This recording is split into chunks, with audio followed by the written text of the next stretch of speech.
So this is my first video. So I'm going to be talking about my favorite movie of all time, the movie Malèna.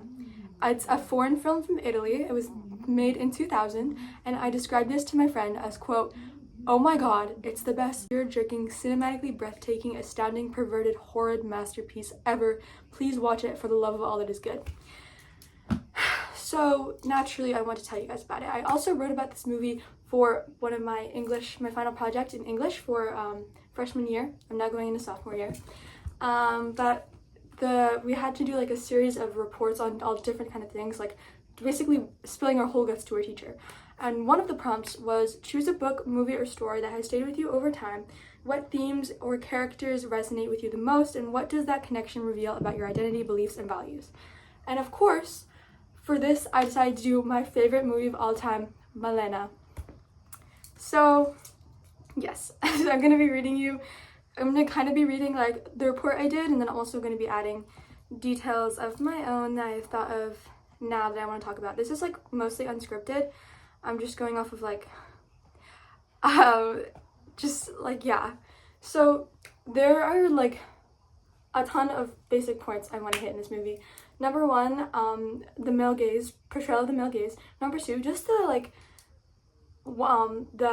filming, like the technical like filming of the movie, and the set design, and the costumes that they wear, and the sound engineering, and what is being played, because I feel like it's all so genius, and how it also relates and pushes forward the plot and the central theme of it. And then I'm also going to be talking about like the coming of age aspect and the film's intent and versus how I perceived it, and how I think it might be different viewing it as a woman versus viewing it as a man, because it's a very all-encompassing film. And also, if you haven't seen Malèna, obviously there's going to be spoilers in here. I don't think the spoilers ruin the movie. I think they actually help you pay more attention to things that are going on in the movie and help you make sense of it more. And I highly recommend everyone watch it. And yeah, like it's so good. So Malèna is a foreign film from Italy released in 2000, and it's directed by Giuseppe Tornatore. I am not Italian, so I'm sorry. But he also directed Cinema di Paradiso, which is like his most famous work. So you might know him from that if you've seen Cinema di Paradiso or heard of it. And it was written by Luciano Vincenzoni. And it follows a 13-year-old boy named Renato Amoroso, who becomes obsessed with this woman, Malèna. And this woman, Malèna, is just not random, but she was not from the town. So Castellito is where it's set, but she did not grow up there like everyone else there did. It's like a small town, no one really leaves.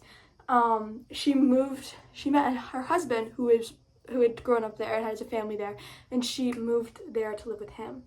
And now it's set in World War II, 1940s, and he has just been deployed overseas. So now she is still married to him, of course, and still loves him dearly, but she is alone in the home.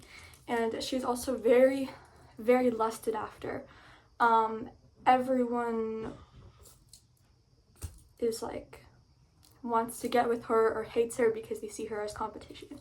In 1940s, her husband is deployed into the army to fight for Britain in Africa, leaving her alone in this small Sicilian city.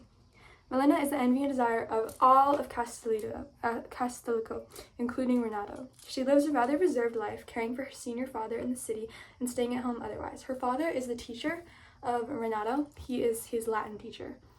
And he lives alone in an apartment in the city, and then she has a little house kind of on the sort of outskirts of the city near the beach, and she goes to his apartment every day to cook for him. And he is mostly deaf. So eventually, someone writes a note to her father saying, "Your daughter Malèna is a whore. She's sleeping with a whole town." I also want to talk about the Madonna whore complex later in this video and tie that into the movie. So bear with me, guys.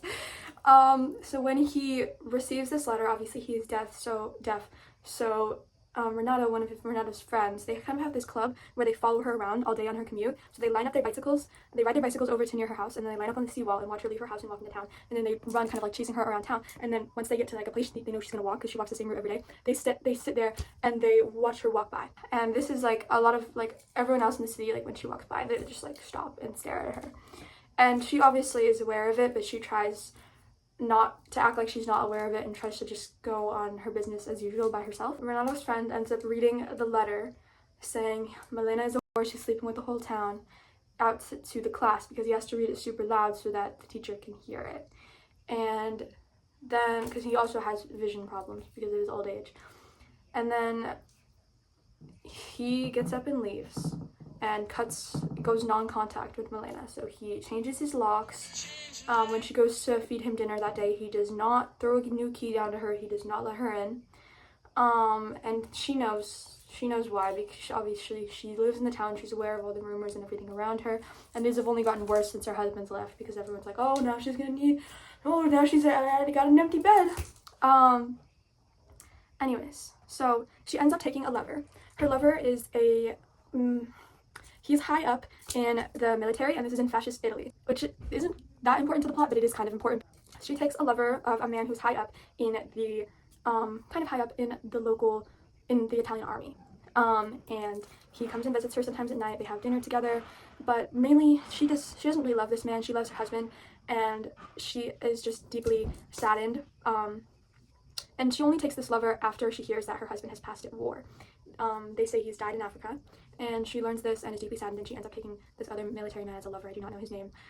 And one night as he is leaving her house, the town's dentist is also approaching Malèna's house, and he begins shouting that Malèna is his fiance, which is not true, and he says, like, how dare, could you be here, Malèna is taking a lover, and they're just talking shit about her, and then the dentist punches the military man. He says, like, I am not on duty, I am not allowed to punch you, and then he throws another hit at him and tries insulting Malèna, and the military man fights back, and they end up wrestling.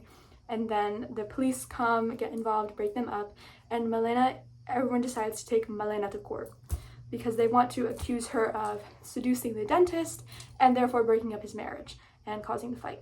She is put on trial on the infidelity on the basis she invited the naval officer into her so the officer claims in the trial, the officer is not here. He's been deployed to, I think, Argentina or Algeria.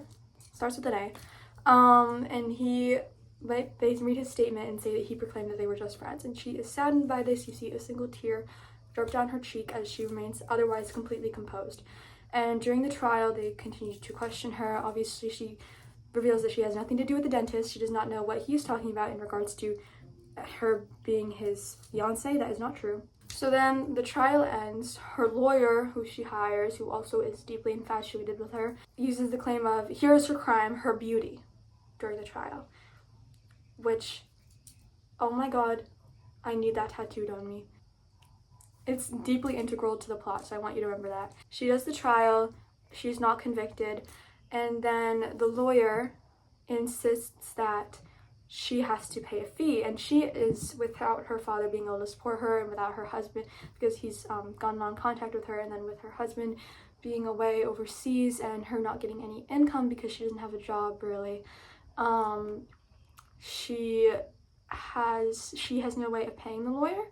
She pays him all the money that she has, but it does not cover the fees, and he says nothing will ever cover the fees, and then he proceeds to aggressively come on to her. She says no, please no, over and over again, and then she eventually ends up giving up. And then this is the beginning of her using her sex appeal to survive. Then Renato sees this because he's been spying on her, but I don't want to focus on Renato too much because as a woman watching the movie, I was mainly just concerned with Malèna. And that's where I think that it would be different viewing this movie as if you're a man versus if you're a woman, because if you're a woman, you're probably focused more on Malèna and how her beauty is such a curse. And then if you're a man, you're probably focusing on the coming of age aspect and how you perceive women differently as you grow up and you become mature. And I mean mature sincerely, not like in a perverted manner. So she ends up having to sleep with him a few times. Ideally, she does not want to do this, but she is kind of coerced and forced into it by her lawyer as a way of saying it'll pay for his fees. Everyone in the town slowly finds this out, and he says that he intends to marry Malèna, and of course all the women in the town hate her because they view her as a whore. So his mother does not allow the marriage, and this ends the payment. Then there was a bombing on Castellito, and Malèna's father passes away. He is buried in the rubble of a building and is suffocated. He does not survive. Malèna is deeply saddened by this, and even at the funeral, the men at her funeral saying, anything I can do for you, madam. Like, and you know their intentions. She has no money for food, and she ends up paying the same kind of fee to another man who goes to the market and buys her the best food, because the other woman will not sell her quality food because they hate her. So she ends up paying his fee. Her lack of income does kind of force her into sort of prostitution in order to pay for her needed groceries and, of course, previously her lawyer fees. Eventually, she cuts her hair and gives in and just decides, this is what everyone sees me as anyway, and this is what I need to do to survive, so I may as well embrace it. Her hair was like this, minus the bangs, and then she cuts her hair to here. I'll put photos in later. She cuts her hair to here, and at first tries to bleach it, but the bleach doesn't hold as well, so it becomes like a red. And then there's the infamous scene where she goes into town. She sits on her little bench. She takes out a cigarette, and slowly all the men around her start pulling out their lighters, waiting for her to, and she just dips her head down to the closest one and lights her cigarette, and there's just a deadness in her eyes. And then she begins fraternizing with the other known whore of the town, and everyone thinks that she's running around trying to ruin their marriages. And then Renato is seeing these visions of her like in houses just banging fascist army man after fascist army man. Finally, all the women's hatred in the town for her erupts one day. This is the day the Allies come and liberate Castellito. There are American soldiers here now. They have kicked the fascists out. I forget who the leader of Italy was at that time, but he is now dead. And the woman, how their hatred for her erupts is they find Malèna in one of the buildings. They drag her out by her hair into the street. And you can kind of foresee that this is happening throughout the movie, because there's scenes where when she's walking, you can hear people making comments about her, and they're like, oh, what would I do to chop all that stupid blonde hair off? What a fuck. Or like, oh, I'd love to see her bleed. I'd love to destroy her. I'd love to make her ugly just like us, so she'll stop stealing our husbands, kind of type beat. And they drag her into the public square, where she is profusely beaten. Her hair and face are cut, and her clothing is torn to shreds. And now here's my analysis, and I'm just going to read this for a bit. The intended focus of the film may be on Renata's coming of age, and how Malèna is reflective of a new chapter of lust and maturity in his life. However, as a woman, I was more concerned with the emphasis of the male gaze on the film and how Malèna's desirability becomes her downfall. Not only do all the men with whom Malèna encounters within the film stop and ogle at her each time she passes, but even the cameraman does.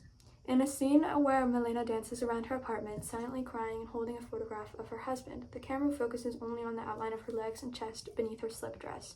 Of course, it's important to acknowledge that the scene is being filmed this way because it is meant to be portraying what Renato sees as he spies on her through the window of her house.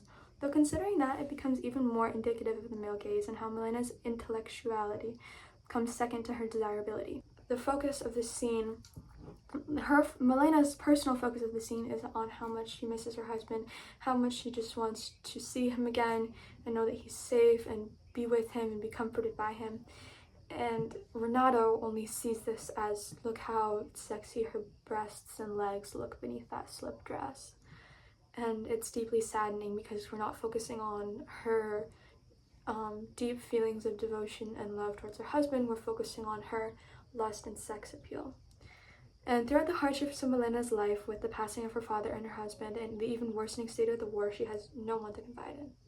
Everyone in the town either just only wants her for her body or severely dislikes her because of her desirability. When Malèna becomes a prostitute, the woman's hatred of her eases. It does ease a little bit because she is now not doing it in secret, which she was never a prostitute before, but they all like to think that she was. The woman's hatred of her eases because she is now perceived as lesser than for being in her demeaning situation. Instead of a threat, she is the clown. This changes when the women of Castellito explode and publicly attack Malèna. The rage enacted upon Malèna is the product of something. It is not the product of something she has done. It is the product of the woman's distrust with their own husbands, and how they internalize their husband's lust as their fault with themselves. If only they were as desirable as Malèna, their husbands would look at them instead of looking at her. And this is where I want to bring up the Madonna whore complex. This is developed by Sigmund Freud. If you do not know what the Madonna whore complex is, it is a psychological kind of theory where men have trouble viewing their wives as sexual beings, or viewing seductive women as capable of being mothers and being caretakers as well. So the Madonna is pure, she is like a virgin, she is a mother, she is loving and caring and mature and pure and innocent. And then the whore is full of lust and pleasures of the flesh, and she is weak and immoral and such and such. And this can be expressed in the way that couples no longer become attracted to another, because after you start seeing your wife as a mother and a caretaker, you can't imagine doing those lustful pleasures of the flesh things to her, because she is above that now. She is too pure, you can't ruin that. She's the mother of your children. How could you have rough sex with the mother of your children?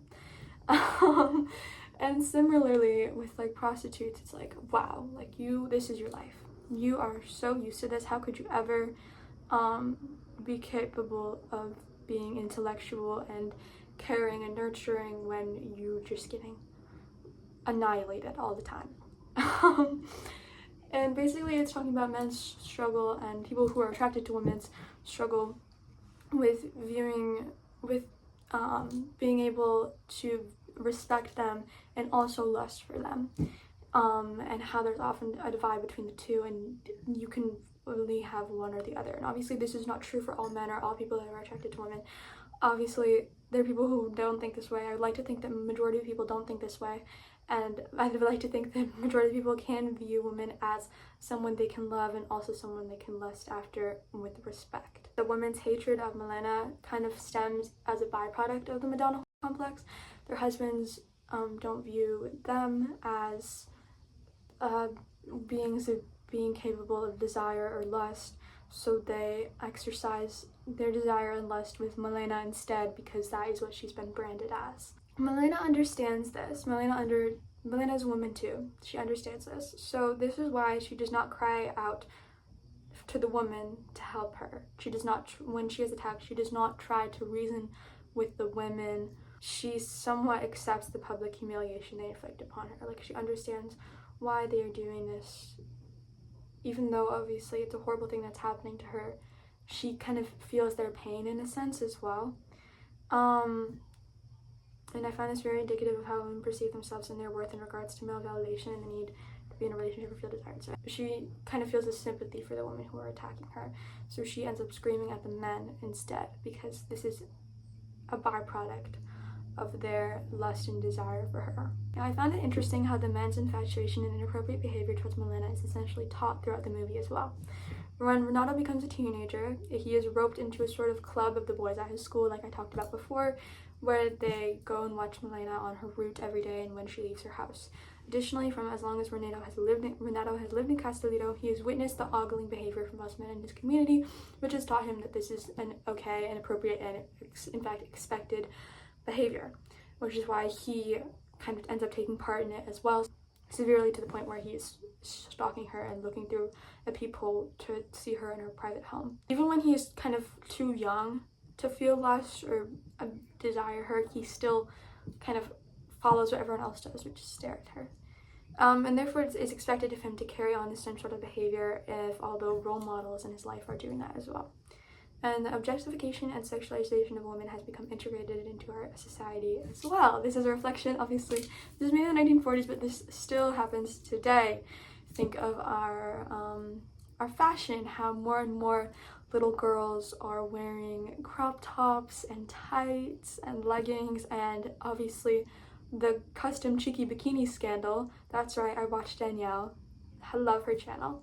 And our social media, think Piper Raquel and a lot of these underage women, or not even underage women, but just women in general, who, especially with the OnlyFansification of our social media, how women are just so objectified on social media that it's just become normal to do that in real life as well. Our music, think Sexy Red, and like our television, like, you know. So it just makes you realize kind of how taut the process is, because if we didn't have all these instances of objectifying people online or in our music or in our TV, maybe even if we did feel this way, it wouldn't be as normalized, so people wouldn't be outwardly doing this kind of activity. But because it's so prominent and so integrated into our society, it feels almost normal and expected to objectify women, and almost like you're weird if you don't. So obviously I think this is a big problem as well. Malèna has made me much more aware of people's ways of thinking, particularly that of my peers. I relate to her in a lot, in the sense that she lacks anyone to confide in despite getting a lot of attention. That it's mainly for the surface level desire and lust, and no one really cares about her struggles or her actual feelings. No one wants to talk to her, they just want to get her into bed, essentially. And I kind of relate to this. I've experienced this with other people. But yes, it's my favorite movie of all time, for the deeper and messaging behind it, and also the beautiful cinematography. Like, if you watch this movie, it is just drop dead gorgeous. And like the little the outfits she's in and everything, and how like Renato's pants fit symbolizes like his growing maturity, and like there is so much detail put into this movie. Like, I just love the way that it is filmed. All of the shots look so beautiful, all of the clothing looks so beautiful, the soundtrack is so beautiful. Like, I listen to it all the time. And it's also like really good for like the scenes where she's walking around the city. Like, oh, that soundtrack is so peak, like it just fits it perfectly. And I really appreciate the attention to the aesthetics and her fashion and how they represent the changing events in her life. You know, how she dresses after she hears her husband's death and her father's death, how her clothes become kind of shorter and more form-fitting when she starts leaning into a life of prostitution, how her clothes become more drab and boxy looking when she later returns after her beating. Like, I just highly recommend you go watch it. You will not regret it. It is the most beautiful movie of all time. Whether you're a man or a woman, I think everyone deserves to see it. I was talking more about the female perspective of watching this movie and how it affected me as a woman. But I think you might get something different out of it if you're a man, but still very influential. Like, the message is still the same. So I have not drank any of this tea this whole time. It's just been sitting here. But I highly recommend you go watch it. Oh my god, it's just a beautiful, beautiful, breathtaking movie. It's just a masterpiece. Yeah. Yeah, you can't watch Malèna without appreciating the beautiful crafting behind each shot, and all of it just feels like so beautiful and immersive. But again, at the same time, the plot is so dark and down to earth and kind of a bit disturbing. If you're a fan of Lana Del Rey, you will really like this movie. I've actually seen clips on YouTube of people like making edits of this movie to the song Salvadore. her song Salvatore, and then they use clips of this movie to like string together a fake unofficial music video. But definitely a very interesting representation of the male gaze and the effect it has on women. That is really all I have to say. So I really appreciate you. We are at like, we just hit 30 minutes. So I really appreciate you guys sitting here and listening to me yap about this. Thank you so much. From the bottom of my heart, thank you. This is like my first video, so more to come hopefully. I love you guys. Have an amazing, amazing day. Here, have a sip of my green tea. Oh no, I just spilled it on my computer.